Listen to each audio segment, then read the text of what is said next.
Air putih aja. Ya.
Sebelum hamil, makan apa aja, yang penting enak.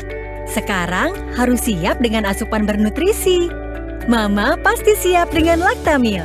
Kombinasi nutrisi untuk mama dan si kecil dengan rasa yang enak. Kunjungi nutriclub.co.id untuk jadi mama yang siap.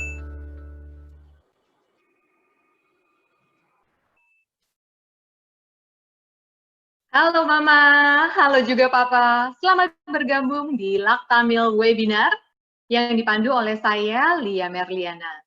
Saya akan bersama narasumber yang tentunya expert dalam pembahasan kita hari ini. Sekilas tentang rangkaian acara Lactamil Webinar bertujuan untuk edukasi sosialisasi, berbagi informasi, khususnya untuk mama dan papa dalam berbagi info penting seputar kehamilan dengan ahlinya. Untuk mama dan papa yang punya pertanyaan seputar tema hari ini, bisa ditanyakan dari sekarang. Karena nanti untuk pertanyaan terbaik akan mendapatkan voucher belanja dari Tokopedia sebesar Rp300.000 untuk 3 orang pemenang yang beruntung dan akan diumumkan di akhir acara ya. Jadi silakan ketik pertanyaannya di Q&A box. Jangan salah ya, jangan yang di chat tapi di Q&A box. Dan untuk mama dan papa yang mengikuti sesi webinar ini sampai selesai, akan mendapatkan gift tambahan berupa produk Lactamil Pregnasis. Lactamil Pregnasis ini bisa dikonsumsi selama masa kehamilan, mulai dari trimester 1 sampai trimester 3. Lactamil Pregnasis ini mengandung banyak nutrisi penting, mulai dari inulin, zat besi, asam folat, omega 6, dan vitamin D3. Semua memang sudah diformulasikan yang menjadi pilihan terbaik bagi mama untuk memenuhi kebutuhan gizi ibu dan si kecil nanti. Nah, untuk itu pastikan terus untuk mengikuti webinar ini sampai akhir ya. Dan hari ini, tema webinar kali ini yang akan kita bahas adalah hindari berbagai mitos seputar persalinan sesa. Sesuai dengan judul temanya ya, kali ini kita akan membahas lebih detail mengenai apa saja mitos yang perlu mama dan juga papa ketahui seputar persalinan sesa. Jadi pastikan mama dan papa terus ikuti sharing dan juga info-info penting dari expert kita hari ini. Dan sekarang saya sudah kedatangan seorang expert, Dr. Iwan Satyagraha, SPOG, yang sebentar lagi akan kita hadirkan di layar webinar ini. Sebelumnya, saya akan membacakan sekilas CV dari Dr. Iwan. Dr. Iwan adalah seorang dokter spesialis kebidanan dan kandungan yang berpraktik di RSIA Bunda Aliyah Depok. Beliau lulus program profesi kedokteran pada tahun 2002 dari Universitas Trisakti dan lulus program pendidikan dokter spesialis kebidanan dan kandungan pada tahun 2008 dari Suzhou University, People's Republic of China. Beliau juga merupakan bagian dari Perkumpulan Obstetri dan Ginekologi Indonesia atau POGI. Baiklah, sekarang kita akan sapa Dr. Iwan. Halo dokter. Halo dokter.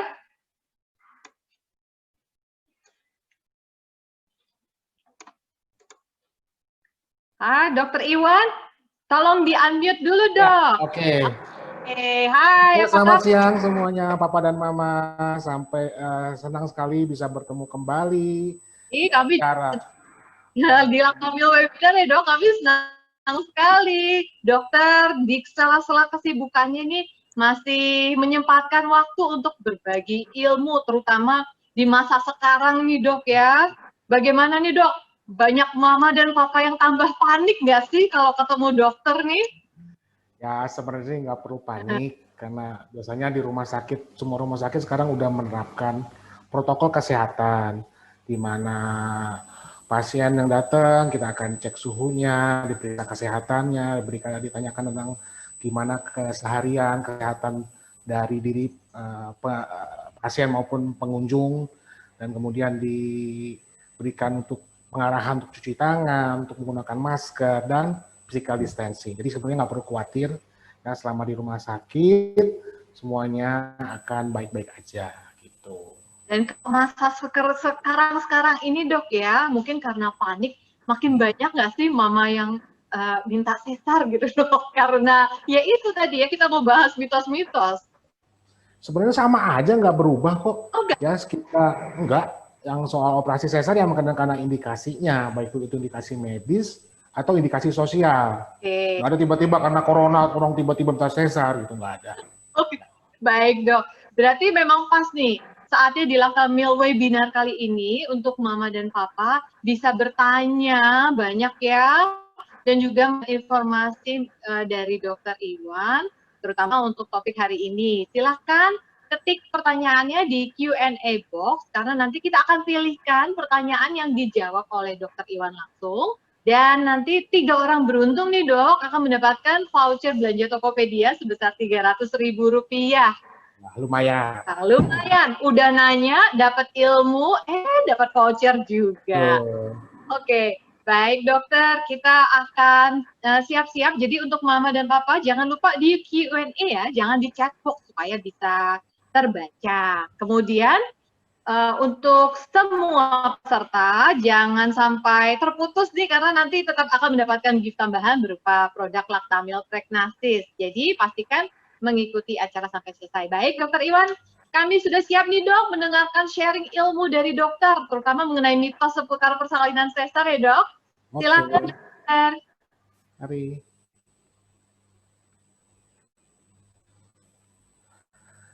Oke, mari Papa dan Mama, kita akan membahas tentang mengupas lebih dalam mengenai seksio sesarian. Slide. Oke, sebelumnya apa yang mau kita bicarakan? Pertama, kita akan tahu dulu apa sih pengertian dari seksio sesaria, dan tujuan dilakukan tindakan seksio sesaria, indikasinya apa aja, resiko ataupun kerugiannya apa, dan apa sih yang akan Mama jalankan ketika menghadapi suatu tindakan operasi sesar. Slide. Oke, seksio sesaria di sini saya mengambil dari beberapa literatur. Ya, bedah sesar adalah proses persalinan untuk pembedahan.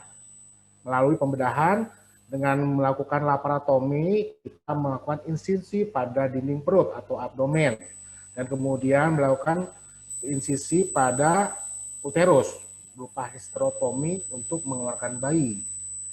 Di mana suatu persalinan buatan, janin dilahirkan melalui suatu insisi pada dinding perut dan dinding rahim dengan syarat dalam keadaan utuh, serta berat janin ini 500 gram, ini diambil dari Prof. Vigno Sastro tahun 2000. Kemudian, kelahiran bayi melalui insisi transabdominal, atau suatu cara melahirkan janin membuat sayatan pada dinding uterus, dinding abdomen, melalui suatu hysterotomi melalui melahirkan janin dalam uterus.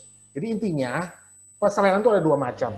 Pertama, lewat bawah, per vaginam, atau lewat atas, namanya per abdominam. Nah, per abdominam ini atau lewat perut ini yang dinamakan seksio sesaria. Oke, lanjut. Silakan, slide. Nah, ini kita ulang lagi. Menggunakan janin dalam uterus untuk suatu proses kelahiran si bayi.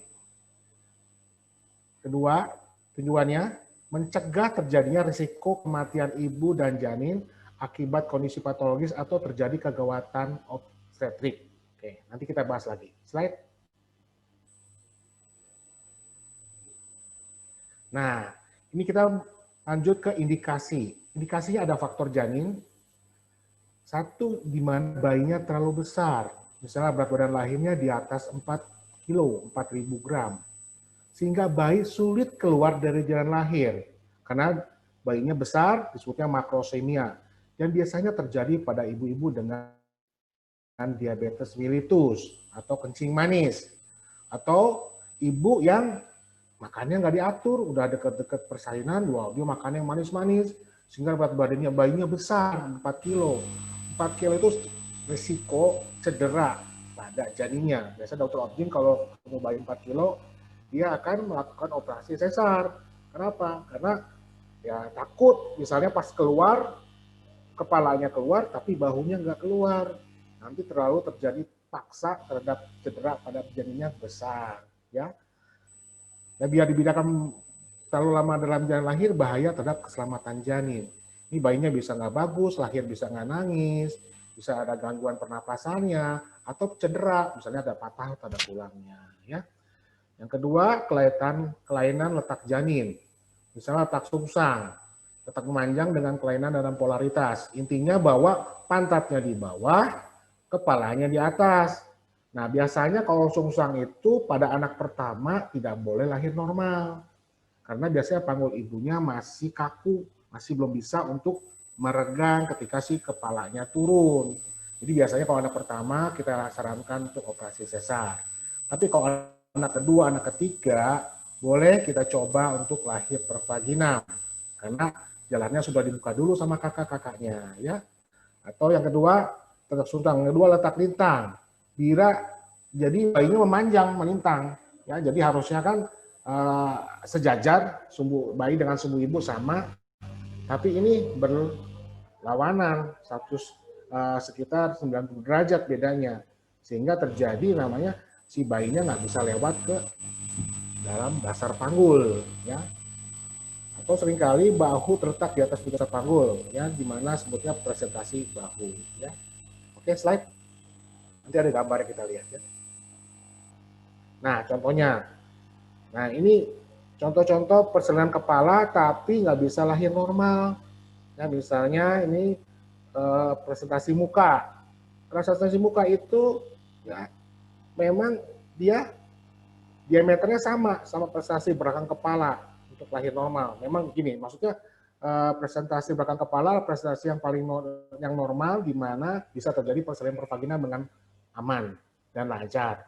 Muka itu sama diameternya dengan belakang kepala, tapi muka ketika dia masuk ke sini ke dalam dasar panggul, ya, si bayi untuk lahir harus mengadakan suatu hiperekstensi, sedangkan kesasi muka sudah hiperekstensi, jadi dia nggak bisa lagi untuk lebih hiperekstensi pas waktu dia lahir, sehingga tidak terjadi kemacetan pada proses persalinan. Ya, ini presentasi puncak kepala, bisa juga presentasi dahi, di mana diameternya besar, ini pasti nggak akan masuk ke dasar panggul. Nah, ini presentasi sungsang namanya, ya, kepalanya di atas, tapi pantatnya atau pinggulnya di bawah, ya. Dan ini adalah presentasi bahu. Nah, presentasi bahu biasanya terjadi pada persalinan yang lintang kaset, lintang macet, ya, dipaksakan, sehingga ya nggak mungkin lahir. Lubang lahirnya cuma 8,5 cm, sedangkan bahu kan lebih besar dari 8,5 cm. Ya. Nah, sungsang macam-macam. Ada sungsang yang incomplete, satu kaki masuk, satu lagi di atas. Ada namanya complete seperti ini, ataupun frank bridge namanya. Ya. Oke, lanjut slide. Nah, kemudian adanya ancaman gawat janin. Ya, terjadi keadaan gawat janin pada tahap persalinan, segera lakukan operasi. Nah, kalau janin itu di mana kita biasanya pada persalinan kita memantau denyut jantung janin, atau juga kadang-kadang menggunakan mesin namanya CTG, kardiotokografi, untuk melihat gimana si janinnya, apakah masih bagus apa enggak. Kita pantau di denyut jantung janin dibandingkan dengan kontraksi dari rahim. Nah, di situ bisa ketahuan kalau bayi dalam keadaan gawat, itu jantung janinnya akan menurun. Nah, sehingga bayi itu dalam keadaan harus dipercepat persalinannya. Kalau memang dia masih jauh dari proses pembukaannya, masih jauh dari lengkap, ya biasanya kita sarankan untuk operasi sesar. Ya. Terus bila ditambahkan kondisi ibu dengan gangguan plasenta, misalnya ibunya ada hipertensi atau kejang, serta ada gangguan patali pusat.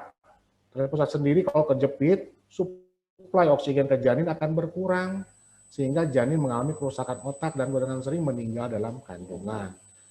Ya. Makanya bila terjadi proses persalinan yang sulit, dilakukan operasi sesar. Ya. Misalnya bayinya kelamaan dalam proses persalinan, bayinya udah kecapean, bayinya kekurangan oksigen, nah itu bisa terjadi ancaman gawat janin. Ya. Atau janinnya abnormal, ya, secara konstitusional dia nggak normal, misalnya jadi hidrosefalus nih, kepalanya besar sehingga tidak bisa lewat persalinan pervaginam, sehingga diharuskan melakukan operasi sesar. Atau ada lagi faktor plasentanya. Nah, plasentanya ini dia akan nempel tapi di jalan lahir, ketutupan si bayinya, jadi pintunya nggak bisa lewat si bayi teh, ya. Kemudian sosioplasenta, di mana plasentanya lepas duluan sebelum si bayi lahir, ya, sehingga terjadi perdarahan di dalam rahim ibunya. Ya. Terus lagi-lagi plasenta akreta, ini plasentanya menempel, tapi plasenta akreta jarang untuk dijadikan indikasi untuk operasi sesar. Ya. Kemudian pasa previa, di mana ada tali pusat, ada pembuluh darah si bayi yang melintas di jalan lahir, sehingga kalau terjadi persalinan dia akan pecah jadi perdarahan, sehingga ya bisa terjadi gawat janin juga. Ya, slide, tolong ini hurufnya kurang jelas. Maaf, ini kurang kata-katanya kurang jelas. Tolong diperbaiki. Oke, kita lanjut lagi. Kelainan tali pusat atau prolaps tali pusat disebutnya ini di mana terjadi tali pusatnya sebagian atau seluruh tali pusat berada di depan, ya, sehingga menghalangi juga jalan lahir. Nah, ini juga keadaan gawat karena ketika tali pusat di depan, bayinya turun ke bawah, si tali pusatnya akan terjepit, sehingga si janin tidak akan mendapatkan oksigen, mendapatkan makanan dari ibunya, dan terjadi gawat janin juga, ya. Atau lilitan tali pusat terpuntir. Ini bisa mengganggu aliran oksigen dan nutrisi ke janin, dan bisa juga tali pusat yang terpuntir atau melilit itu bisa dia nggak bisa, sehingga proses persalinan akan terhambat, ya. Oke, terus bayi kembar. Nah, bayi kembar itu bisa terjadi risiko komplikasi yang tinggi terhadap salinan satu bayinya. Bayi kembar dapat mengalami sungsang atau salah letak sehingga sulit untuk dilahirkan untuk persalinan normal, ya. Dan dikabarkan janin kembar dan cairan ketuban yang berlebihan membuat janin mengalami kelainan letak. Jadi gini, kalau bayi kembar itu kalau dia kepala dan kepala itu bisa lahir. Tapi kalau dia satunya nyungsang, anak pertama nyungsang, anak keduanya kepala, itu bisa terjadi interlocking seperti ini. Jadi kepala, dagu dan dagunya akan saling kait-mengkait. Jadi tidak bisa lahir, yang satu nggak bisa lahir karena yang satu akan narik dagunya ke dagu satunya lagi. Atau satu bayinya nyungsang, satu bayinya lintang, itu sama. Terjadi tarik-menarik sehingga persalinannya berjalan mengalami hambatan, ya. Oke, slide. Lanjut. Oke. Ini contohnya, ini bayi kembar, ya. Satu di sini ini masih, kalau bayi kembar dua seperti ini masih bisa lahir normal.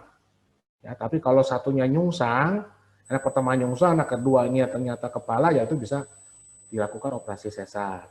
Dan ini sebutnya prolaps tali pusat. Tali pusatnya ada di depan nih, mama papa, ya. Sehingga ketika si bagian bayi turun, bayi kepala, pantat atau kepala, tali pusat akan kejepit nih. Ya, oksigenasi tidak terjadi. Oksigenasi dari bayi akan mengalami hambatan dari ibunya, nggak nyampe oksigennya, sehingga bayinya mengalami sesak napas, hipoksia, sehingga mengalami bisa jadi terjadi kematian, ya. Ini lilitan tali pusat tuh, ini begitu erat sampai 3 kali. Ini mengganggu proses turunnya kepala untuk masuk ke rongga panggul dan lahir, ya. Dan bisa juga ini terlalu kenceng lilitannya sehingga terlalu erat, oksigenasi juga, oksigen nggak dapat si bayinya, sehingga si bayinya mengalami kekurangan oksigen, ya. Slide.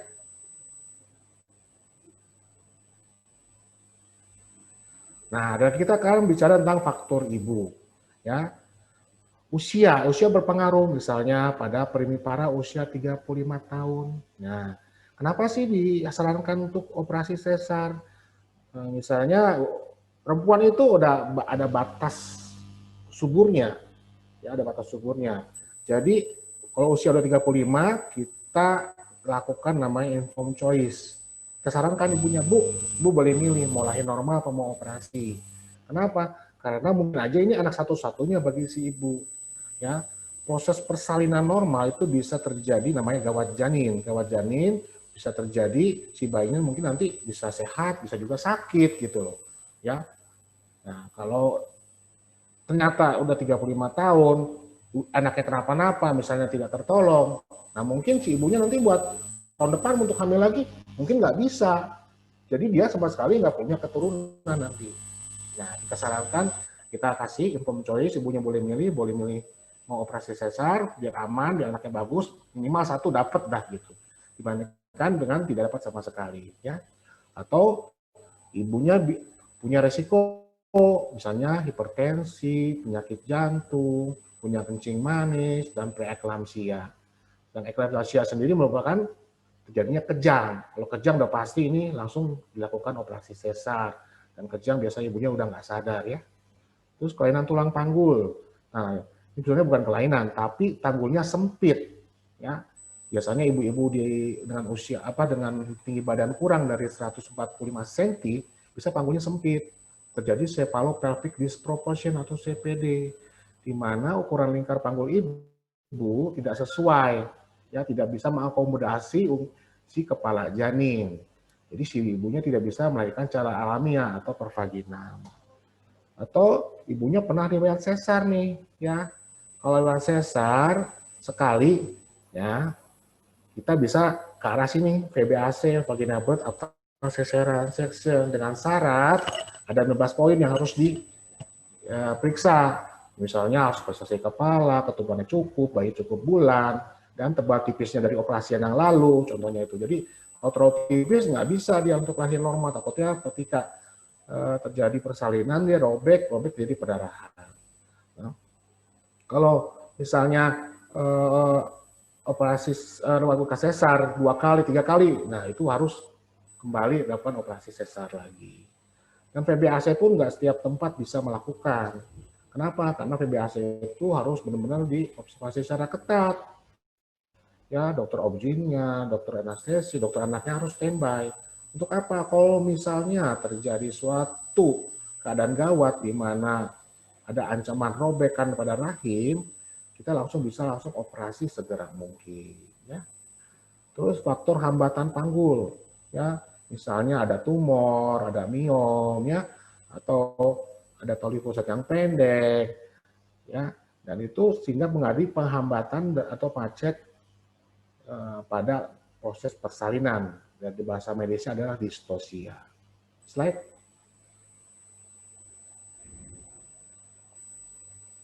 Oke, kemudian kelainan kontraksi. Ya, jika kontraksi terus lemah dan tidak terkoordinasi, ya, tidak terjadi juga elastisitas dari serviks, sehingga serviks tidak dapat melebar pada proses persalinan, kepala bayi tidak bisa mendorong atau tidak bisa melewati jalan lahir dengan lancar. Nah, ini juga kita sarankan tuh kita lakukan operasi sesar. Terus juga ketuban pecah dini, yaitu di mana robeknya kantong ketuban sebelum si bayinya harus segera dilahirkan. Kondisi ini ketubannya merembes keluar dari jalan lahir, ya, sehingga habis. Nah, kalau ketuban habis itu proses persalinan juga akan terhambat, karena air ketuban itu akan membantu untuk jalannya proses persalinan, jalannya pembukaan dari serviks. Nah, kalau ketubannya habis, otomatis persalinan juga akan berjalan dengan lambat, akan terhambat. Ya. Terus yang kedua, dengan ketuban pecah, artinya terjadi hubungan antara si bayi dengan dunia luar. Jadi kuman itu akan masuk, ya, menginfeksi si bayi. Biasanya kita berikan golden period ke 12-14 jam. Kalau lewat 14 jam, kira-kira bayi belum bisa lahir, kita lakukan operasi sesar. Ya, kalau misalnya lewat 14 jam, nanti bayinya bisa sepsis, bisa terjadi infeksi. Dan kasihan dokter anaknya nanti, dan bayinya sendiri akan mengalami suatu infeksi yang berat, bisa masuk ke NICU, ya, karena bayi sendiri kan tidak punya kekebalan tubuh selain dari ibunya. Ya, slide. Nah, tadi kan indikasi. Nah, sekarang kita lihat keuntungan melahirkan dengan cara operasi sesar. Nah, operasi sesar ini kita bisa memilih sendiri waktu persalinan nih. Ya, kita secara elektif. Kan kalau lahir normal kan nggak tahu kapan si bayi mau lahir. Ya, tergantung nasibnya si bayi, ya, kapan dia mau lahir. Kalau sesar kan kita bisa milih tanggal cantik nih, kayak kemarin tanggal 10. Nah, banyak ibu-ibu yang minta gitu tanggal sekian, ya.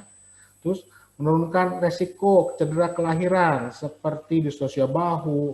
Nah, ini biasanya pada bayi-bayi besar nih, kepalanya lewat, bahunya nggak lewat, bahunya gede banget, berat, ya.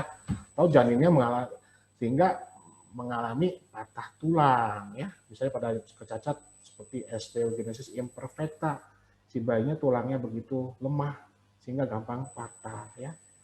Terus menurunkan terjadinya resiko inkontinensia urin dan prolap organ panggul nih. Ya, biasanya pada usia-usia nanti udah tua nih, udah nenek-nenek, mamanya dan nenek-nenek, sehingga terjadi karena sering misalnya anaknya banyak, bayinya besar-besar, ya terus sarafnya terganggu, saraf dan otot-otot di organ panggulnya, sehingga si organ panggulnya jadi turun, disebutnya prolaps organ panggul, ya, atau jadi herniasi, ya. Terus juga lebih dianjurkan untuk ibu hamil dengan mengalami penyulit atau komplikasi kehamilan untuk mencegah kematian janin dan agar skor yang rendah. Oke, lanjut. Slide. Nah, risiko untuk melahirkan sesar, ya. Proses pemulihan dan rawat inap di rumah sakit lebih lama dari persalinan normal. Biasanya kalau sesar itu bisa 3 hari dirawat di rumah sakit. Sedangkan kalau normal itu kan bisa cuma 1 hari bisa pulang. Kadang-kadang di bidan atau di rumah bersalin, ya, kalau misalnya lahir normal, ya, ibunya udah sehat, bagus, ibunya mau pulang, ya dipersilakan pulang setelah 2 jam tuh. Jadi lahir normal, misalnya anak kedua, anak ketiga tuh bayinya ibunya udah kuat-kuat tuh, ya, udah kuat-kuat sehingga ketika lahiran beres, ada pendarahan, ada hubungan bagus, bisa kencing spontan.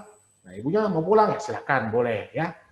Terus luka operasi menunjukkan suatu bekas luka dan rasa nyeri. Nah, kadang-kadang rasa nyeri itu bisa sampai seumur hidup nih, sakit terus nih, ya. Proses pemulihan bisa berulang lama, berminggu bahkan berbulan-bulan nih.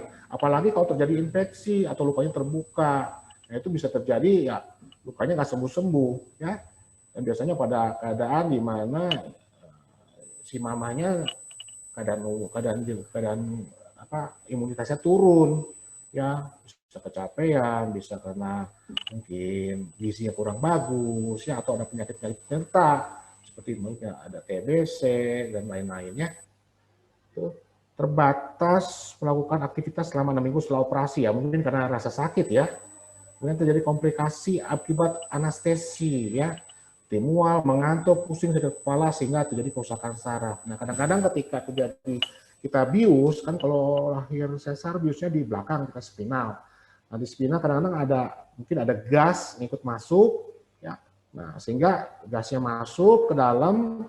Nah, makanya habis operasi sesar biasanya selama 24 jam dokter anestesi akan menyarankan untuk supaya tiduran terus nih, bangun-bangun, ya, biar gasnya itu tidak tidak jadi emboli. Gasnya bisa diserap, ya. Jadi kalau jadi emboli dia akan mengganggu ke arah di otak, ini bisa mengganggu sarafnya, bisa mengganggu karena pembuluh darahnya, dan bisa terjadi pusing, sakit kepala, ya, dan mual, ya.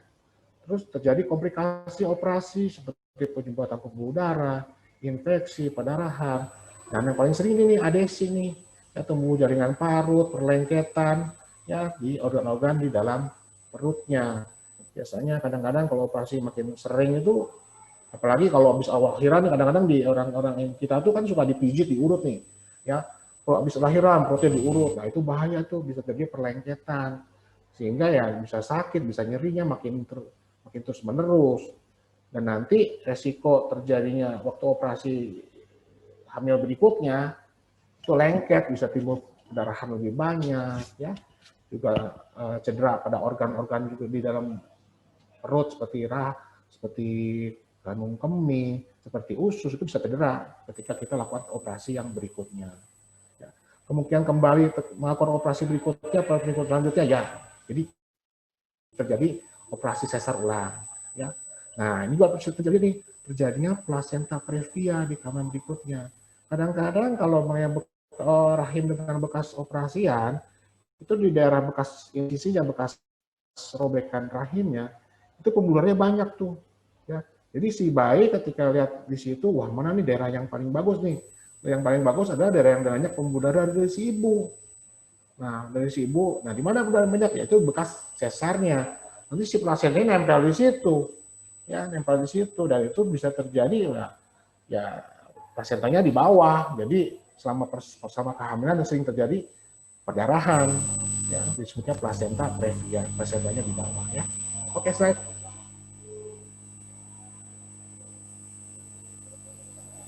Nah, kadang-kadang sudah keluhan setelah operasi, dok, aduh ini kenapa nih? Nah, kadang-kadang jadi sakit tulang belakang, kepalanya pusing. Nah, ini biasanya karena efek dari tindakan anestesi, ya, atau kebanyakan atau berbaring terlalu lama, ya, bisa terjadi nyeri tulang belakangnya, kepalanya pusing ya. Terus rasa baal atau kebas di bagian sayatan. Nah, waktu kita melakukan operasi, kita akan selain memotong kulit, memotong juga bekas sarafnya. Nah, itu si sarafnya itu di, eh, di bekas operasinya itu si pasiennya merasa kok kebas ya gitu ya, atau sensasi kayak kayak digigit semut, kayak ditusuk-tusuk itu bisa terjadi karena terjadi gangguan pada sarafnya, saraf perifernya. Bisa jadi keloid, nyeri dan gatal di bekas sayatan. Nah, makanya mama-mama kalau bekas operasian tuh kalau gatal jangan digaruk dia kan timbul keloid. Ya kalau keloid itu rasanya nyeri dan tebel dan secara kosmetik nggak bagus. Ya bisa jadi infeksi pada luka operasi ini ya, biasanya pada keadaan higien dan sanitasinya nggak bagus, terus imunitasnya turun ya, terus jadi hematoma atau pendarahan ya, memang kan tindakan operasi pasti terjadi pendarahan. Kadang-kadang pendarahannya tersembunyi itu ya, terjadi pembengkakan, jadi bekuan darah ya. Terus cedera atau trauma pada organ sekitar, misalnya riwayat operasi yang lalu, pertama operasi sesar, sekarang operasi yang kedua, terjadi perlengketan. Kadang-kala dokter operasi terjadi perlengketan, nggak sengaja tersayatlah si yang paling sering kandung kemih ya di depan itu ya, terlalu dekat soalnya jaraknya antara si rahim dengan kandung kemih. Kandung kemihnya bocor ya. Nah itu terpaksa harus dijahit. Nah itu bisa pakai kateter sekitar sampai 2 minggu. Nah terus jadi emboli air ketuban. Nah ini yang paling tidak kita inginkan nih. Ya terjadi air ketubannya masuk ke dalam pembuluh darah ibu sehingga terjadi penyumbatan. Bisa di otak, jadi stroke, bisa ke jantung, jadi sakit jantung. Ya, ini yang memang tidak bisa dihindari nih. Ini memang kecil, kejadian kecil, tapi kadang kalau terjadi udah deh selesai nih. Ya, jadi bahaya banget kalau terjadi emboli air ketuban. Ya. Terus jadi perlengketan seperti yang kita jelaskan tadi. Ya. Baik.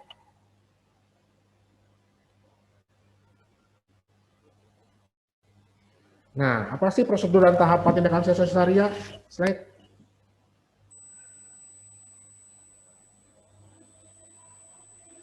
Dan biasanya dilakukan permintaan obstetri. Nah ini kan sebelum diputuskan untuk operasi sesar, dilakukan inform consent tentang bahayanya, tentang resikonya, tentang step-stepnya seperti apa ya, tentang pemeriksaan penunjang seperti USG, laboratorium, EKG dan CTG.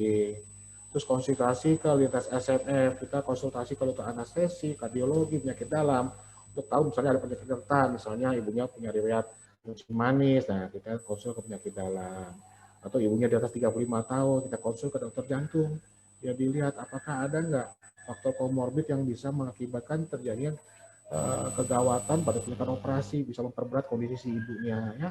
Terus persiapan di ruang operasi di ruangan, misalnya kita cek kedap vitalnya, pemeriksaan obstetrik terakhir, puasanya gimana, pemberian obat-obatan, dan lain-lain.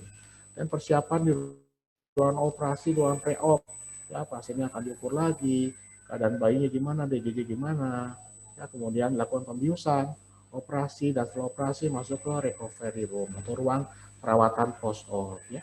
Slide.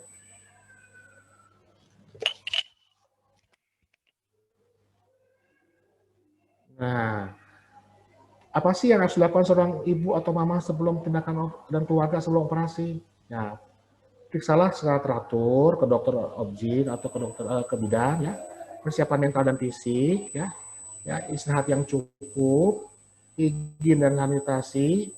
Ya ini juga penting nih dari suami dan keluarga karena kan masuk ke tindakan operatif tuh tindakan yang bikin stres, bikin takut, bikin khawatir, aduh gimana nih gitu ya. Ikuti semua prosedur pre-op ya supaya semuanya berjalan dengan baik dan lancar dan aman. Ya. Hubungan dengan komunikasi yang baik dengan dokter bidan dan perawat ya, dia nggak salah langkah, nggak salah jalan, dikasih tahu semuanya, dari minta penjelasan yang jelas dari dokternya atau dari bidan atau perawatnya kalau memang dokter sedang berhalangan. Yang terakhir ada berdoa ya, minta kepada Tuhan, kepada Allah yang Maha Kuasa supaya semuanya lancar, ibu dan bayinya selamat ya. Oke, slide.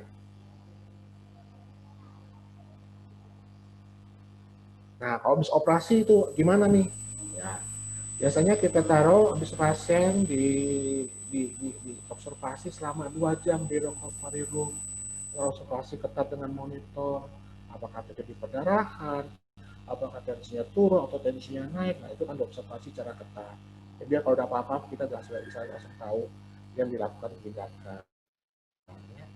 Ruang rawat dilakukan pemeriksaan misalnya diambil darah, ya, dilakukan observasi, dilihat perdarahannya gimana, diukur tinggi pembusnya, ya. Kemudian pemberian obat-obatan bisa diberikan pemberian obat antibiotik dan juga diberikan obat anti nyeri. Dan pemberian gizi sesuai dengan kebutuhan pasien, ya. Biasanya kan dikasih gizi yang tinggi kalori dan tinggi protein. Kemudian rawat gabung dengan si dedek bayinya, ya, setelah dari bayi di sama dokter anak dianggap sudah bagus, bisa rawat gabung, rooming-in, ya, dia rooming-in sekali ibunya, dia langsung bisa dilakukan pemberian ASI, yang dilakukan visi dokter optimis dokter anak, ada pelatihan tertentu, misalnya pelatihan perawatan payudara, cara memberikan ASI yang baik, memandikan bayi, dan cara untuk mengurangkan nyeri dan lain-lain. Ya, jadi habis operasi pun ibu tetap akan dibimbing, dikasih tahu cara gimana sih merawat payudaranya supaya ASI-nya bagus, gimana cara mandiin bayinya gimana, dan gimana untuk mengurangi rasa nyeri. Halo, jelas suaranya? Suaranya makin kecil. Ya, jelas dok suaranya. Halo, kedengaran? Kedengaran dok. Oke, saya deketin lagi aja ya takutnya. Ya. Oke, slide nanti. Nah, sekarang kita yang intinya nih, beberapa mitos tentang sesaria. Ini saya rangkum yang paling sering ya, yang saya sering ditanyakan oleh pasien dan sering saya cari-cari juga di internet. Apa sih yang mitos yang suka menjadi para mama sekalian? Nah, satu, operasi sesar sering membuat ASI susah keluar. Nah, ini tidak benar ya. Ya, mama dan papa, ASI itu tidak berhubungan dengan operasi sesar, ya. Jadi air susu ibu itu keluar dengan sendirinya. Semakin ibu sering menyusui, ASI juga akan keluar. Jadi jangan berpikir bahwa ASI harus banyak, enggak. ASI itu akan menyesuaikan dengan kebutuhan si bayi. Bayi itu sekali nyusu paling cuma 10 cc, jadi nggak perlu banyak-banyak, ya. Jadi ya kalau bayinya aktif nyusu, ASI-nya pun akan keluar, ya. Ya. Kadang-kadang memang kalau misalnya ASI maupun halo. Oke. Kalaupun ASI-nya sedikit pun bisa terjadi pada operasi sesar ataupun pada persalinan normal pun bisa ASI-nya sedikit. Kalau ibunya dalam keadaan tidak nyaman, stres gitu ya. Dan biasanya kita bantu dengan pemberian ASI booster ya. Sekali operasi sesar ke depannya nggak akan bisa melahirkan secara normal lagi. Ini tidak benar juga, tidak sepenuhnya benar ya. Habis operasi sesar pertama, itu yang keduanya bisa melakukan VBAC, vaginal birth after cesarean section. Jadi bisa untuk persalinan per vaginam kalau lewat sesarnya 1 kali. Tapi kalau udah kedua kali, 3 kali udah nggak boleh lagi ya mama ya. Operasi sesar terasa sakit. Memang setiap operasi pasti sakit. Tapi sekarang dunia kedokteran sudah begitu maju, kita banyak ditemukan obat-obat untuk membantu mengurangi rasa sakit.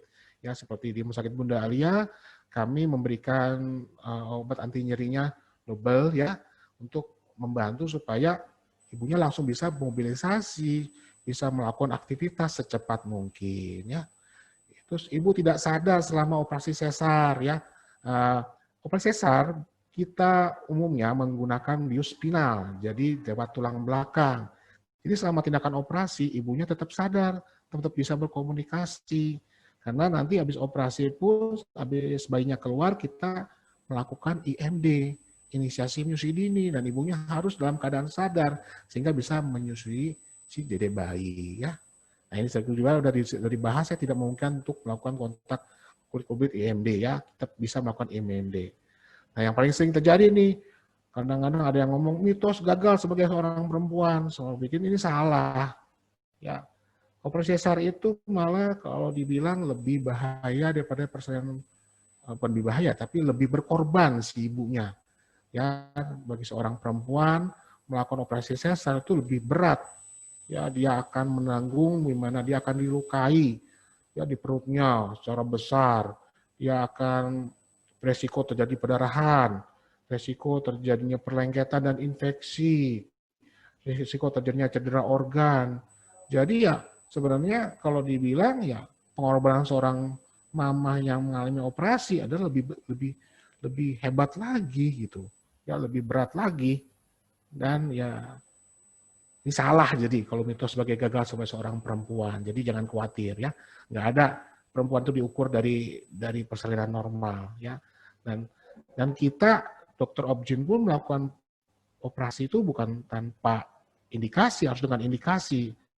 Jadi memang harus dilakukan karena kita berpegangan selama persalinan itu kita pengen ibu dan bayinya selama menjalani proses persalinan dan setelah persalinan dalam keadaan sehat. Dan operasi dilakukan kalau memang persalinan normal itu tidak bisa dilakukan. Ya misalnya seperti tadi bilang, janinnya lintang, bayinya besar, tidak bisa. Atau tidak boleh dilakukan. Tidak boleh dilakukan dalam arti kalau persalinan normal dilakukan, ini bayinya bisa gawat, bisa sampai meninggal, ibu juga bisa gawat gitu loh. Ya, misalnya ibunya hipertensi, tensinya di atas 200, ibunya kejang. Nah, itu kan tidak bisa dilakukan persalinan normal. Atau bayi dalam keadaan gawat janin, bayinya udah nyesek di dalam, sehingga harus cepat-cepat dilahirkan biar apa? Biar dia bisa kita selamatkan gitu ya. Oke, slide lanjut. Nah, apa sih yang harus dilakukan setelah post-op? Nah, operasi adalah tindakan yang bisa terjadi kerusakan jaringan, merupakan stres bagi tubuh. Untuk itu dibutuhkan gizi yang baik untuk pemulihan yang lebih cepat dan bisa meningkatkan produksi dan kualitas ASI. Ya. Gizi itu bisa berupa makronutrien dan mikronutrien. Kalau makronutrien adalah zat gizi yang dibutuhkan dalam jumlah besar, ya dalam maksudnya komposisi yang besar seperti lemak dan protein. Sedangkan mikronutrien adalah zat gizi yang dibutuhkan dalam jumlah kecil yang peran penting untuk mendukung aktivitas metabolisme di tubuh seperti enzim, ya seperti ya, contohnya besi, kalsium, mangan, seng dan vitamin lainnya. Ya, oke, slide. Oke, terima kasih. Saya akan kembalikan kepada moderator. Terima kasih Dokter Iwan, penjelasannya padat, jelas, dan mudah-mudahan bisa menjawab pertanyaan dari Mama dan juga Papa mengenai seksio cesaria ya dok ya, SC. Iya. Oke, baik dok, ini pertanyaan banyak banget sebenarnya dok ya. Dokter tadi baru slide judul aja, sebenarnya sudah banyak sekali yang masuk pertanyaannya. Jadi untuk kali ini dokter berkenan menjawab 6 pertanyaan ya dok ya. Boleh, silakan. Oke, nanti untuk pertanyaan-pertanyaan yang belum terjawab akan dipilihkan dan akan dijawab oleh dokter nanti di WhatsApp group. Jadi sebelumnya saya mau cerita dulu, sebenarnya saya juga ini nih dok yang kena mitos ini. Saya juga lahirnya sesar, anak pertama saya. Karena ya itu tadi pengen tanggal cantik.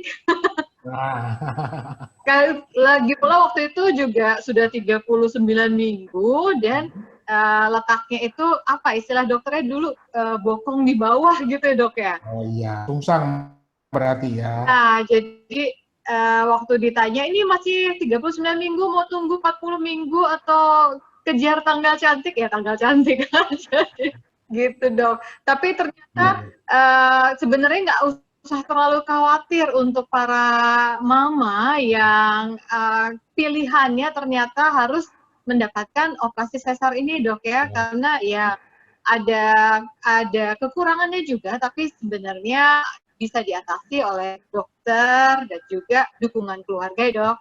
Memang support nomor 1. Support keluarga nomor 1.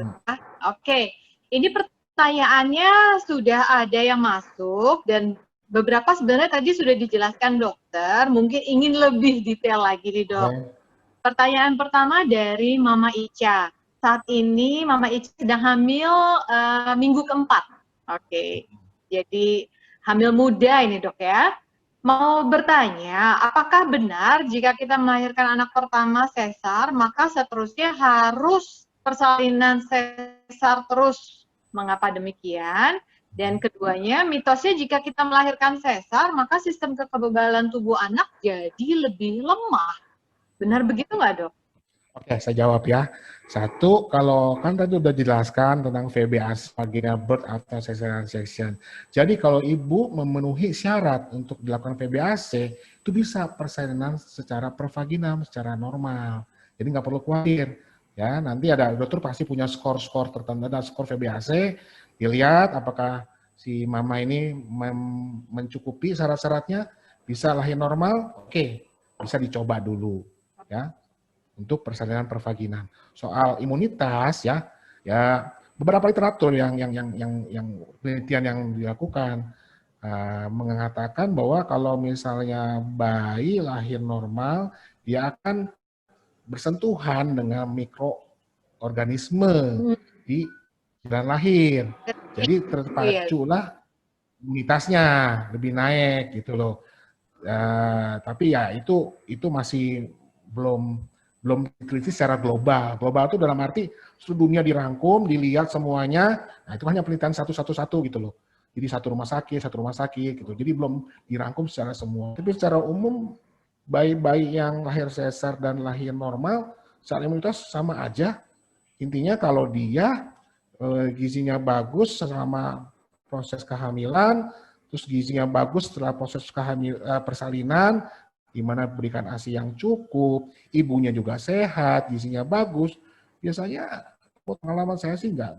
Walaupun ya pengalaman kan enggak itu bermakna ya untuk suatu statement gitu ya, tapi ya pengalaman saya bertahun-tahun jadi dokter OB-GYN, saya bayinya sehat-sehat aja gitu loh, asal kita persalinan dan post persalinan gizi ibu bagus, sehingga memberikan ASI yang cukup ya, gitu.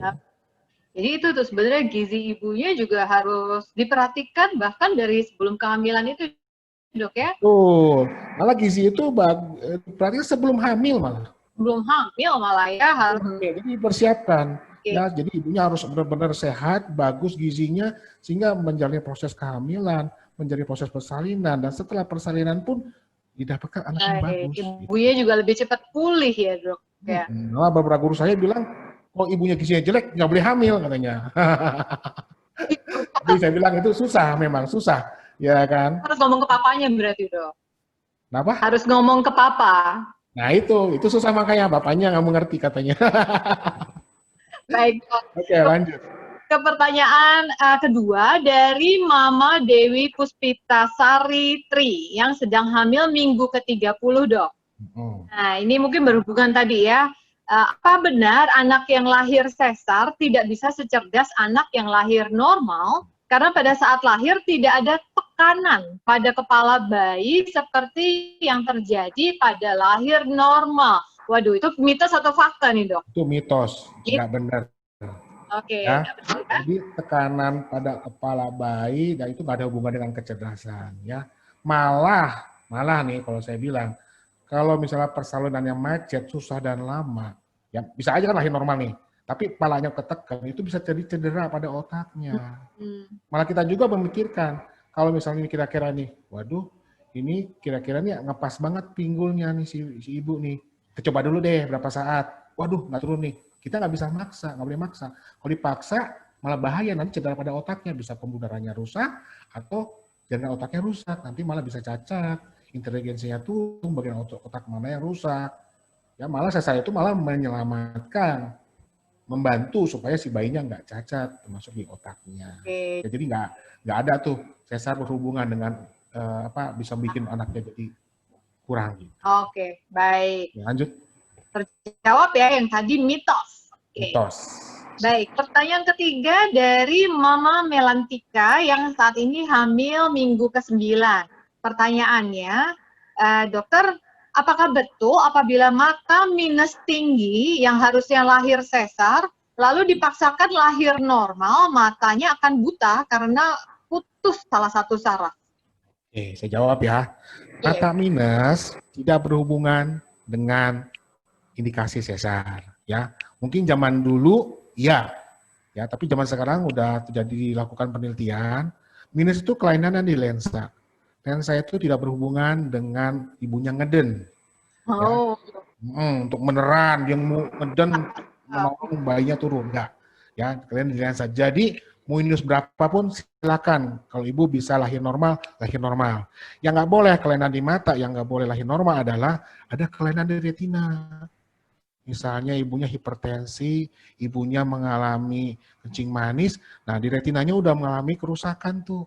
Nah kalau ngeden, otomatis akan tambah rusak. Jadi nanti ibunya bisa buta, walaupun butanya buta temporer, bisa nempel lagi dengan jalan operasi. Ya. Atau ibunya mengalami glaukoma. Jadi si bola matanya itu mengalami suatu kelebihan cairan. Ya, saluran pembuangan bola matanya terganggu. Jadi kalau dia ngeden, memang matanya bisa rusak saraf-sarafnya. Tapi kalau cuma minus aja, nggak masalah, bisa lahir normal. Ya. Berarti kondisi-kondisi tersebut sebaiknya dikonsultasikan dulu ke dokter ya sebelum memutus persalinan yang semacam apa. Biasanya pun kalau minusnya tinggi, kita konsulkan dokter mata. Ini ada nggak sih kelainan di retina atau kelainan berupa glaukoma? Kalau nggak ada, bisa lahir normal. Ya. Oke, baik. Nah ini pertanyaan selanjutnya nih dok. Jadi setelah melahirkan sesar, mungkin tadi dokter juga sudah menjelaskan ya, untuk kehamilan selanjutnya apakah harus sesar juga, dan ada batasan berapa kali kita bisa melahirkan secara sesar dok? Ya kalau tadi kan VBAC udah terjawab ya. Ya. Kalinya kita sarankan sih dokter objin akan menyarankan maksimal 3 kali. Ya. Karena 3 kali. Kenapa? Karena semakin operasi semakin banyak, itu si rahim akan tambah tipis. Jadi kemungkinan robeknya lebih besar ketika bayinya belum cukup umur. Nah kalau robek itu darah akan keluar sekitar 600 cc per menit. Oh, banyak banget. Ya, cc per menit, 10 menit aja udah 6 liter kira-kira. Nah bayangkan, darah ibu hamil kira-kira 12 liter. Kalau setengahnya aja, 5% aja udah ibunya akan mengalami shock. Ya, mengalami kekurangan darah. Yang bisa berakibat kematian. Gitu. Oh, baik. Ya, jadi sarannya 3 kali. Dok, atau 3 turut-turut atau misalnya normal, sesar gitu? Ya, maksimal 3 kali ya pokoknya. Karena akan makin tipis. Oke, baik. Berarti sudah terjawab tadi. Pertanyaan selanjutnya nih dok. Dari Mama Miftahun Nurul Janah yang saat ini 12 minggu hamilnya. Apakah benar nih dok, ketika batuk, bersin, dan juga tertawa akan membuat luka sesar sembuh lebih lama? Sebenarnya sih nggak ada hubungannya antara batuk, bersin, atau ketawa untuk luka sesar. Tapi bikin sakit. Bikin gatal. Ayo dulu dok. Bikin sakit. Ya kan? Tapi sembuhnya sih bukan sama aja. Ya. Sembuhnya itu karena apa? Gizinya, dari makannya, dari isinya, itu yang penting. Okay. Ya, bukan karena batuk atau bersin dan lain-lain. Oke, baik. Kemudian ketika sesar, kemudian ingin langsung menyusui setelah kita sadar dari obat bius, itu bisa langsung atau tunggu berapa lama ya sampai bisa berian ASI? ASI habis sesar, ya itu langsung kita berikan IMD, langsung pada ibunya masih kita jahit-jahit, itu kita IMD. Oke, jadi kan kalau bius itu kan bukan ke ASI-nya dok ya? Iya, kan dan bius juga kan efeknya cuman sensasi, rasa, dan motorik dari perut ke bawah. Oke. Ke atas masih normal. Jadi bisa langsung ya orang IMD? Bisa langsung menyusui, ya dalam keadaan kondisi tidak jadi pendarahan. Ya kondisi ibunya nggak gawat, misalnya nih darahnya banyak pendarahan, wah itu nggak bisa karena kita akan terganggu ketika ibunya mengasih ASI. Dokter objin akan kerjanya keganggu, bisa menjajah dengan luka pendarahan gitu. Jadi kalau aman-aman aja, nggak ada masalah, kita malah minta lakukan IMD biar bayinya bisa tenang, nggak stres, ya. Dan biasanya kalau sesar itu bisa bikin bayi itu kuning. Umumnya, kalau kuning benar iya. Karena bayinya lebih stres. Kalau lahir normal, ketika dia masuk persalinan, bayinya udah stres duluan tuh, jadi lebih kuat. Lahir sesar tuh kayak sultan, raja. Lagi tidur, lagi diem dibangunin. Kaget dia. Parah dong. Nah, kaget ya. Jadi kalau kaget tuh bayi tuh sel darah merahnya lebih banyak yang pecah. Hingga lebih kuning. Oh gitu. Iya dok, karena saya juga dulu kuning ketika saya. Betul. Oh, ada teorinya ternyata. Ya itu Karena teorinya itu. Ya, lebih stres jadinya. Ya. resikonya seperti itu untuk sesar. Baiklah. Ini kemudian ada pertanyaan nih dok, sama dari Ibu Miftah. Sepertinya penasaran nih dokter, apakah benar saat melakukan operasi sesar, dokter ini harus diiringi oleh musik yang suaranya kencang, kemudian suhu AC yang sangat dingin. Saya ingat ya berbagi pengalaman dulu, iya AC dingin banget, minta kecilin nggak boleh dok ya. Sebenarnya ini ya, itu kalau musik itu preferensi aja. Ya biar, ya ada yang dokter yang suka pakai musik, ada yang suka nggak pakai musik. Kalau saya kadang-kadang ada pengen musik, saya pengen musik, tapi nggak kenceng-kenceng banget. Kalau kenceng-kenceng kita nggak bisa komunikasi dengan asisten kita. Minta gunting, dikasih pisau. Nah, repot kan? Gitu. Ya. Terus soal tadi apa lagi? AC. Nah, Iya. AC itu sebenarnya nggak perlu terlalu dingin, asal cukup aja. Dokter kandungan, dokter kebidanan, terus juga perawat saya, kita kan pakai baju tebal, baju operasi. Nah, itu kadang-kadang kalau suhunya panas, kita kan keringetan. Nah, keringetan itu bahaya kalau masuk ke longga operasi. Iya. Kita kan banyak kumannya, kulit kita banyak kumannya, nanti malah infeksi gitu loh. Mengapa dikasih dikasih suhu yang dingin. Tapi nggak terlalu dingin banget sih. Saya juga minta jangan terlalu dingin banget juga kita juga nggak enak kerjanya kan. Baiklah, berarti itu sebenarnya bisa dibicarakan ya dengan. Bicarakan kalau ibunya emang kedinginan, kadang-kadang udah kita cukup, kita matikan tuh AC-nya, matiin dulu AC-nya, kasihan ibunya. Atau kita melakukan IMD, kita matikan. Ya. Kasihan dong bayinya kalau dingin, masih hipotermia. Iya betul. Oh berarti bisa diomongin, jadi nggak usah khawatir. Bisa, bilang aja udah kedinginan, nah suhunya bisa naikkan, atau AC-nya bisa dimatikan juga. Kalau dokter merasa, nggak apa-apa nih, udah bentar lagi udah beres, kemudian saya juga nggak keringetan. Gitu. Oke, baik dok. Kemudian pertanyaan selanjutnya ini dari Ibu Mama Ria Agustina dari Bekasi. Dok, ini mitos atau fakta nih dok, kalau anak yang lahir sesar, ikatan batin ke ibunya kurang atau tidak seperti anak yang lahir normal? Enggak lah, selama ini enggak kok. Anak saya 3-3 sesar, tetap sama mama, nendot aja. Nggak ada hubungan sebenarnya. Yang hubungan ikatan adalah ASI. Oh. Nah, kalau ibu ngasih ASI, ya bayi itu selama 9 bulan, yang dia dengar adalah suara ibunya. Yang dia dengar adalah denyut jantung ibunya. Yang dia dengar adalah kehangatan dari ibunya. Makanya ketika lahir, kita harus lakukan IMD. Biar dia merasa tenang, dia merasa terikat dengan ibunya. Itu. Jadi kalau soal sesar hubungan erat antara ibu dan bayi, itu mitos. Oke, baik. Jadi lahirnya sebenarnya cara apapun, mau lahir normal, mau sesar, itu langsung IMD, itu akan menambah ikatan. Betul. Baik. IMD intinya ya. Terjawab ya tadi Ibu Ria. Kemudian dari Ibu Ermina di Depok, saat ini berusia 30 tahun sedang program hamil ya dok.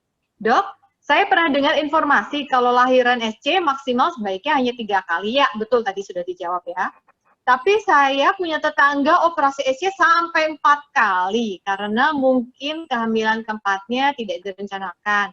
Apa saja sih dok resiko yang SC lebih dari 3 kali, dan kalau dilakukan sterilisasi setelah operasi SC dilakukan, apakah ada kemungkinan tetap bisa hamil lagi? Oke, saya jawab. Saya pernah operasi sesar yang ke-6. Oke. Tapi tadi ya itu resiko ya dok. Jadi ya itu kan kemungkinan bisa terjadi robekan ya, tapi nasib orang siapa tahu, Allah yang tahu. Ya jadi ya dokter hanya menyarankan. Kalau penelitian 20% akan robek. Tapi mungkin yang temannya ibu itu yang 80% gitu. Sama-sama tidak apa-apa. Yang pasien saya juga yang 80% sampai 6 kali kita sesar gitu. Dan kemudian waktu steril, kalau steril yang bagus, ya itu nggak bisa hamil lagi. Kecuali dengan bayi tabung. Atau ngomongnya dengan IVF, in vitro fertilization. Lain cara seperti itu dok ya. Gitu. Tapi kadang-kadang juga steril juga ada yang biasanya yang diikat, yang itu bisa copot benang. Bisa direkanalisasi, bisa jadi kehamilan lagi. Nah itu ada syarat tertentu nggak dok? Misalnya boleh nih setiap ibu yang minta steril saat itu langsung disteril barengan sama sesar atau ada syarat-syarat lainnya dok? Sebenarnya zaman sekarang sih nggak ada syarat. Kalau dulu misalnya anaknya cukup, usia di atas 35 tahun dan lain-lain gitu. Kalau sekarang sih sebenarnya kalau orang mau minta steril saya kerjain, boleh. Kenapa? Karena hamil, melahirkan itu bisa membunuh seorang ibu. Angka kematian ibu di Indonesia sangat besar. Tertinggi di ASEAN, 360 per 100.000 penduduk. Besar sekali. Jadi kalau misalnya seorang gadis pun minta steril, saya steril. Ngomongnya gitu loh. Kenapa? Satu, saya nggak mau saya sampai sakit meninggal. Iya kan? Orang hamil bisa terjadi kelainan jantung, kelainan hipertensi, bisa rusak ginjalnya. Ya kan ginjal bisa dia morbiditas seumur hidupnya. Seperti itu. Misalnya pada pasien-pasien dengan PEB. Jadi steril sekarang sih udah bebas. Mau minta steril, boleh. Asal bikin pernyataan. Ya, bikin inform consent, kita jelaskan. Anda steril, Anda nggak bisa hamil lagi. Udah gitu. Kalaupun misalnya tadi sambung lagi, itu susah. Untuk nyambung lagi yang sudah disteril. Gitu. Oke, baik. Jadi tadi sudah terjawab. Memang dari ibunya yang memang harus ada keinginan yang disampaikan ke dokter. Tentunya dokter evaluasi ya dok ya, apakah keadaan yang memungkinkan saat itu langsung steril atau ada pertimbangan lainnya. Jadi merasa yakin, kita inform consent, kita pastikan. Ibu yakin, nggak pengen hamil lagi. Iya, baru kita steril. Oke, baik. Terima kasih dokter. Sebenarnya masih banyak lagi pertanyaannya, tapi nanti akan dilanjutkan di WhatsApp grup ya dok ya. Akan oleh dokter. Tapi saat ini kita waktunya sudah habis dengan dokter Iwan. Sepertinya mau praktek lagi nih. Sekali waktunya terbatas ya. Terima kasih banyak ya dok ya. Atas informasinya. Pasti bermanfaat untuk mama dan juga papa yang semoga bermanfaat diskusi kita kali ini ya. Ada final tips kan nih dok untuk mama yang saat ini sedang deg-degan cemas gitu menghadapi persalinannya. Oke gini, untuk mama dan papa sekalian yang namanya operasi sesar itu bukan hal yang menakutkan. Operasi sesar dilakukan itu atas indikasi. Bukan asal sembrono semua dioperasi sesar. Ya, percayakan pada dokter Anda. Ya, operasi sesar dilakukan atas indikasi memang harus dilakukan agar kita tidak membahayakan ibu atau janinnya. Ya, dan beberapa mitos itu ya, kalau memang mitosnya salah, Anda, Bapak, Mama tanyakan pada dokter. Ya, benar nggak operasi sesar gini-gini? Dan tanyakan sejelas mungkin ya tentang apa yang ada di dalam hati Mama dan Papa sekalian. Kenapa sih sesar? Dan harus gimana? Nah, itu bisa ditanyakan pada dokternya, sehingga dokternya akan memberikan penjelasan sejelas mungkin, sehingga Bapak Ibu atau Mama Papa Mama merasakan aman, nyaman, dan tenang. Ya, oke, itu aja dari saya. Terima kasih. Terima kasih banyak dokter. Mudah-mudahan kita bisa ketemu lagi di lain waktu ya dok. Baik, Mama dan Papa, nah itu tadi ya. Dari Dokter Iwan yang sudah banyak memberikan ilmu buat kita ya. Dan terima kasih untuk Dokter Iwan Satyagraha. Dan untuk mitos seputar persalinan sesar yang harus dihindari, saya yakin Mama dan Papa juga sudah banyak mendapatkan informasi menarik dari webinar yang tadi sudah disampaikan. Ketika Mama dan Papa ingin mempersiapkan apakah itu persalinan baik normal maupun sesar, hal-hal yang dipersiapkan juga setelah pasca persalinan, tadi seperti Dokter Iwan bilang, adalah pemenuhan kebutuhan nutrisi yang baik yang bisa didapatkan dari makro dan mikronutrien ya. Penambahan nutrisi mikro dan makro ini juga akan bermanfaat sekali tentunya untuk Mama, untuk menjaga kesehatan dan cepat pulih ya tadi ya Dokter Iwan juga sudah sampaikan. Salah satu alternatif pemenuhannya adalah dengan mengonsumsi susu Lactamil Pregnasis yang dilengkapi dengan Acti Duo Bio Plus yang sudah dilengkapi duo nutrien kombinasi makro dan mikronutrien dan dua benefit yang bisa mama dan si kecil dapatkan untuk mendukung kemampuan berpikir dan juga ketahanan tubuh sejak dalam kandungan. Bagi mama papa yang pertanyaannya belum terjawab, nanti juga bisa loh kita bertanya menghubungi NutriClub Expert Advisor. Untuk yang belum tahu, NutriClub Expert Advisor itu apa dan siapa? Yuk kita kenalan langsung. Hari ini sudah hadir bersama kita Mbak Dwi Rahmadini. Halo Mbak Dwi. Halo Mbak Tia dan Mama Papa semuanya, salam kenal ya. Perkenalkan, saya Dwi Rahmadini, sudah bergabung menjadi NutriClub Expert Advisor lebih dari 3 tahun. Dan saya juga telah mendampingi banyak orang tua melewati momen bahagianya selama masa kehamilan dan juga menyusui. Apabila Mama ataupun Papa memiliki pertanyaan seputar kehamilan ataupun menyusui, bisa langsung menghubungi NutriClub Expert Advisor ya, karena tim kami sudah tersedia selama 24 jam dalam 7 hari untuk mendukung Mama dan Papa menjadi resilient parents. Selain itu juga, kami memiliki pregnancy support group nih, Ma. Sebuah komunitas di mana Mama dan bisa diskusi secara mendalam tentunya mengenai kehamilan ya, bersama dengan teman-teman dan juga NutriClub Expert Advisor lainnya. Dan Mama juga nantinya akan mendapatkan pregnancy hack dan juga informasi aktivitas seru sehingga membuat masa kehamilan Mama menjadi lebih menyenangkan tentunya. Segera ya Ma bergabung ke Pregnancy Support Group, free of charge loh Ma, hanya dengan mengisi link pendaftaran yang sudah saya taruh di chat box. Segera diisi ya Ma. Terima kasih atas kesempatannya, sampai jumpa. Terima kasih Mbak Dwi. Nah, itu tadi Mbak Dwi yang nantinya bersama rekan-rekan NutriClub Expert Advisor akan siap menjawab pertanyaan Mama dan Papa kapan saja 24 jam sehari loh. Jadi tidak perlu ragu untuk sekarang. Tapi tidak itu saja, saya akan sampaikan lagi sebuah media untuk Mama dan Papa bisa mencari ilmu seputar kehamilan. Jadi bagi Mama yang sedang hamil, Lactamil baru launching tools baru yaitu My Pregnancy Today. Sebuah ensiklopedi kehamilan bagi orang tua baru yang sudah divalidasi oleh expert. Tool ini dapat digunakan oleh papa juga guna memantau kehamilan mama dan juga perkembangan si kecil dalam kandungan. Berisi berbagai macam informasi penting yang memang diperlukan untuk mama dan papa pada perkembangan janin, hingga aneka resep. Bisa digunakan nih untuk mama agar nutrisi mama dan juga janin dapat terpenuhi supaya perkembangannya optimal. Untuk cara joinnya mudah, mama cukup akses www.nutriclub.co.id atau download aplikasi NutriClub di App Store dan juga Google Play. Kemudian klik My Pregnancy Today. Yuk mama dan papa join sekarang ya. Oke, sekarang waktunya kita masuk ke sesi pengumuman peserta yang beruntung untuk mendapatkan voucher belanja Tokopedia.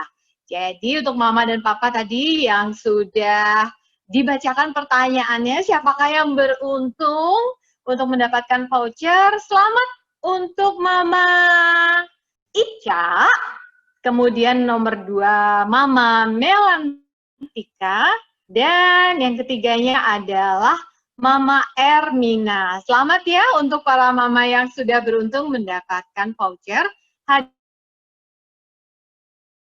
Hadiahnya akan dikirimkan ke... Baik, tidak terasa sudah selesai. Kita sudah ada di penghujung acara hari ini. Terima kasih untuk mama yang sudah hadir di acara Lactamil Webinar pada hari ini. Untuk informasi terkait kehamilan, parenting, dan juga info tumbuh kembang si kecil, kehamilan, dan lain-lainnya bisa juga kunjungi www.nutriclub.co.id. Sekian untuk Lactamil Webinar hari ini, sampai berjumpa di webinar selanjutnya. See you!